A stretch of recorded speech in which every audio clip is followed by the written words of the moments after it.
إن الحمد لله نحمده ونستعينه ونستغفره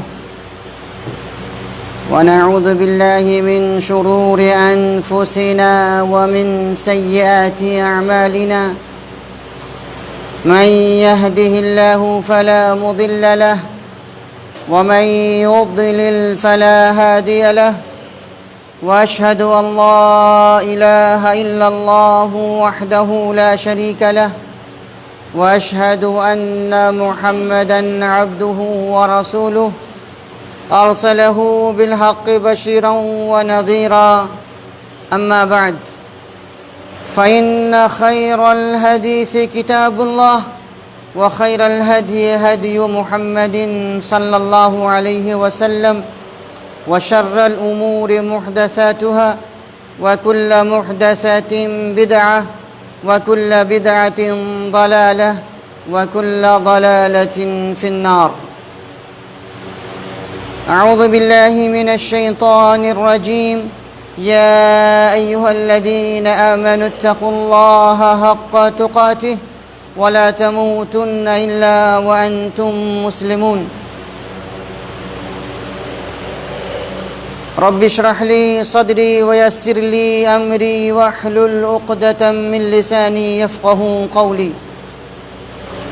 برادران اسلام، معزز سامعین، حاضرین جمعہ، اللہ تبارک و تعالیٰ کی حمد و ثنا اور پیارے نبی سرور دو عالم جناب احمد مجتبیٰ محمد مصطفیٰ صلی اللہ علیہ وسلم کی ذات گرامی پر لاکھوں کروڑوں درود و سلام کے بعد آج کے خطبہ جمعہ کے اندر میں ہجرت کے 5 فائدے اور 5 دروس آپ کے سامنے پیش کرنے کی کوشش کروں گا. اللہ تبارک و تعالیٰ سے دعا ہے کہ الہ العالمین تو مجھے اور آپ سب کو کہنے سننے سے کہیں زیادہ اس پہ عمل کرنے کی توفیق عطا فرما. آمین. پیارے بھائیوں، ہجرت کا سب سے بڑا سبق یا سب سے بڑا درس یہ ہے کہ اسلام ہم سے قربانی مانگتا ہے. صرف زبان سے یہ کہہ دینا لا الہ الا اللہ محمد الرسول اللہ یہ کافی نہیں ہے، بلکہ اس کلمہ کی گواہی دینے کے بعد اسلام آپ سے قربانی مانگتا ہے. کس چیز سے قربانی؟ جان کی قربانی، مال کی قربانی، اپنے وطن عزیز کو چھوڑنے کی قربانی. اب ذرا سا ہم لوگ آج سے 1400 سال پہلے چلتے ہیں، جس وقت پیارے نبی محمد الرسول اللہ صلی اللہ علیہ وسلم مکہ مکرمہ میں موجود تھے اور آپ نے توحید کی دعوت کا اعلان کیا. مشرکین مکہ کا ظلم و ستم بڑھ گیا. لوگوں نے صحابہ کرام کو، جو کمزور قسم کے لوگ تھے، غلام تھے، ستانا، مارنا، پیٹنا شروع کر دیا. یہاں تک کہ آپ کے ساتھ بھی برا سلوک کیا گیا. آپ کو جادوگر کہا گیا، پاگل کہا گیا. یہاں تک کہ ایک مرتبہ آپ کے گھر کا گھیراؤ کر کے جان سے مارنے کی کوشش کی گئی. یہ واقعہ آپ جانتے ہیں. میں اس واقعے سے ایک نقطہ اخذ کرنا چاہتا ہوں کہ اسلام ہم سے قربانی چاہتا ہے. اسلام لانے کا یہ مطلب نہیں کہ آپ زبان سے کہہ دو اور آپ کی آزمائش نہ ہو، امتحان نہ ہو.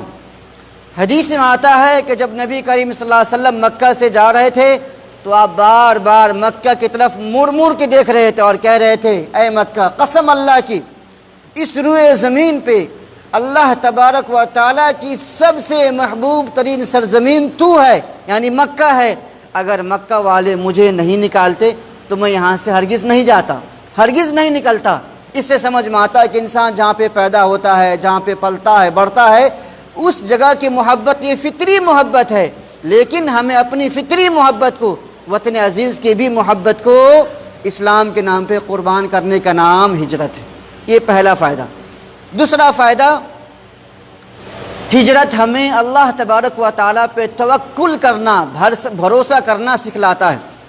جیسا بھی وقت آ جائے، کٹھن سے کٹھن مرحلہ ہو، پریشان سے پریشان کن مرحلہ ہو، لیکن اس موقع سے بھی آپ کو بھروسہ کس پہ کرنا ہے؟ اللہ تبارک و تعالیٰ کے ذات پہ بھروسہ کرنا ہے. اور اتنا سوچنا ہے کہ اللہ تعالیٰ آپ کے لیے کافی ہے، اللہ تعالیٰ ہی آپ کا مددگار ہے. اور میں آپ کو 2 مثال دیتا ہوں. پہلی مثال، جب نبی کریم صلی اللہ علیہ وسلم مکہ مکرمہ سے نکلنے کے بعد غار ثور میں 3 رات کے لیے چھپے تھے، اور جب لوگوں نے گھر پہ آپ کو نہیں پایا تو وہ لوگ پلاننگ کرتے ہوئے بھیجتے ہیں کہ جاؤ، زندہ ہو مردہ ہو ڈھونڈو، پکڑ کے لاؤ۔ تو جو لوگ پاؤں کے نشان کو پہنچتے پہنچتے غار ثور کے منہ تک پہنچ گئے، یعنی اس طرح اتنے قریب آ گئے کہ اگر وہ لوگ اپنے پاؤں کو دیکھیں گے تو پاؤں کے نیچے آپ صلی اللہ علیہ وسلم اور ابو بکر صدیق چھپے ہوئے تھے رضی اللہ تعالیٰ عنہ۔ اتنے گھبرا گئے کہ کہا کہ اے نبی کریم صلی اللہ علیہ وسلم، یہ لوگ اتنے قریب آ گئے ہیں کہ اگر وہ اپنے پاؤں کو دیکھیں گے تو ہمیں تو دیکھ لیں گے، ہم تو پکڑ لیے جائیں گے۔ تو نبی نے کیا کہا؟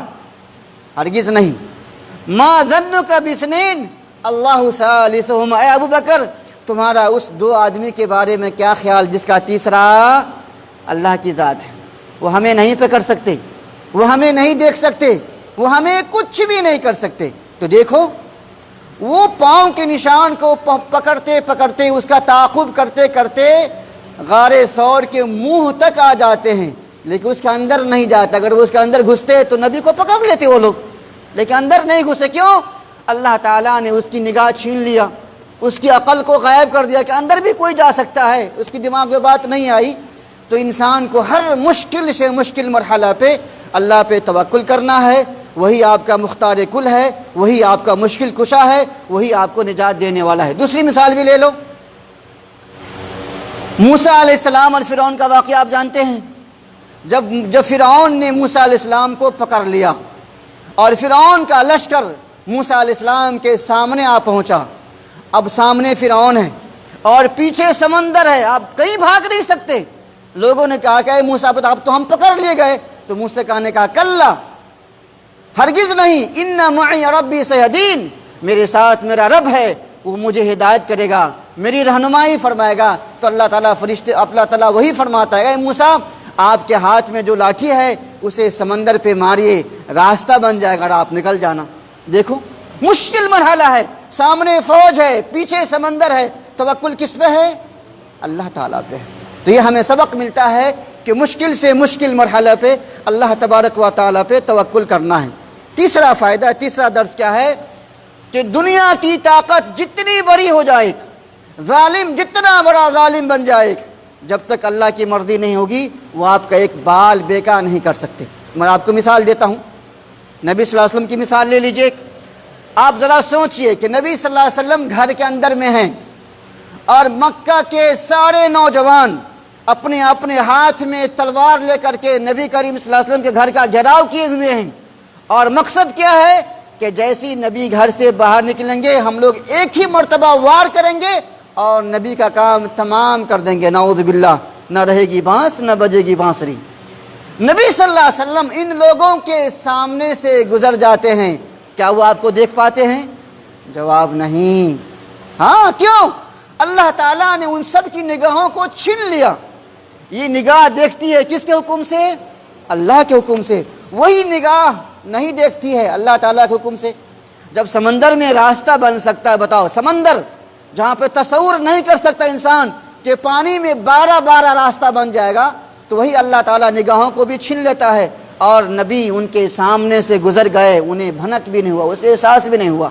جب صبح ہوتی ہے اور دروازہ کو توڑا جاتا ہے، کھولا جاتا ہے، تو دیکھتے ہیں کہ وہ نبی کی جگہ پہ نبی صلی اللہ علیہ وسلم نہیں، وہ تو حضرت علی سو رہے تھے، نعوذ باللہ۔ ہاں، ان کے ہاتھوں کے طوطے اڑ جاتے ہیں۔ تو پہلی مثال کہ دنیا کی طاقت جتنی بڑی سے بڑی ہو جائے، وہ آپ کے خلاف جتنی سازشیں کریں، آپ اللہ پہ توکل کرو، جب تک اللہ کی مرضی نہیں ہوگی وہ آپ کا ایک بال بیکا نہیں کر سکتے۔ دوسری مثال لے لو، نمرود نے بھی ابراہیم علیہ السلام کو آگ میں ڈال کر کے مارنے کی ناپاک کوشش کی، لیکن کیا ابراہیم علیہ السلام کا ایک بھی بال بیکا ہوا؟ جواب نہیں ہوا۔ کیوں؟ کیونکہ جس اللہ کے حکم سے آگ جلاتی ہے اسی کے حکم سے وہ آگ گل گلزار بن گئی۔ تو تیسرا فائدہ یہ ہوتا ہے کہ انسان کو اللہ تعالیٰ پہ بھروسہ کے ساتھ ساتھ یہ بھی سوچنا ہے کہ وہی میرا مختار کل ہے، وہی مشکل کشا ہے، وہی نجات دینے والا ہے۔ اگر مصیبت کے موقع سے اللہ کو چھوڑ کے باباؤں کو، مزاروں کو، قبروں کو، اولیاء کو یاد کرو گے پھر فائدہ نہیں ہے۔ ہمیں مصیبت کا موقع ہو یا خوشی کا موقع، ہمیں ہر حالت میں اللہ تبارک و تعالیٰ پہ بھروسہ کرنا ہے، اسی کو یاد کرنا ہے۔ چوتھا فائدہ، ہجرت کا چوتھا فائدہ یہ ہے کہ انسان کوئی بھی کام کرے تو کام کرنے سے پہلے اچھی پلاننگ کرے۔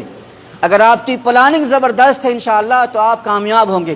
اور میں آپ کو مثال دیتا ہوں ہجرت کے واقعے سے کہ جب اللہ تعالیٰ نے نبی کریم صلی اللہ علیہ وسلم کو اجازت دی کہ آپ ہجرت کر جائیے، مکہ والے آپ کو قتل کرنا چاہتے ہیں، آپ کو مارنا چاہتے ہیں، تو نبی صلی اللہ علیہ وسلم کہاں گئے؟ سب سے پہلے ابو بکر صدیق رضی اللہ تعالیٰ عنہ کے گھر تشریف لے گئے۔ کیسے جانا ہے، کب نکلنا ہے، رات میں کہاں پہ رہنا ہے، ہمارا گائیڈ کون کرے گا، کھانے پینے کا بندوبست کیسے ہوگا، ٹرانسپورٹ کا بندوبست کیسے ہوگا، پوری پلاننگ نبی کریم صلی اللہ علیہ وسلم نے ابو بکر صدیق کی رضی اللہ عنہ کے ساتھ کیا۔ اور جب وقت آتا ہے تو آپ اپنے گھر سے نکلتے ہیں اور ابو بکر صدیق رضی اللہ عنہ کو لے کر کے غار ثور میں پہنچ جاتے ہیں۔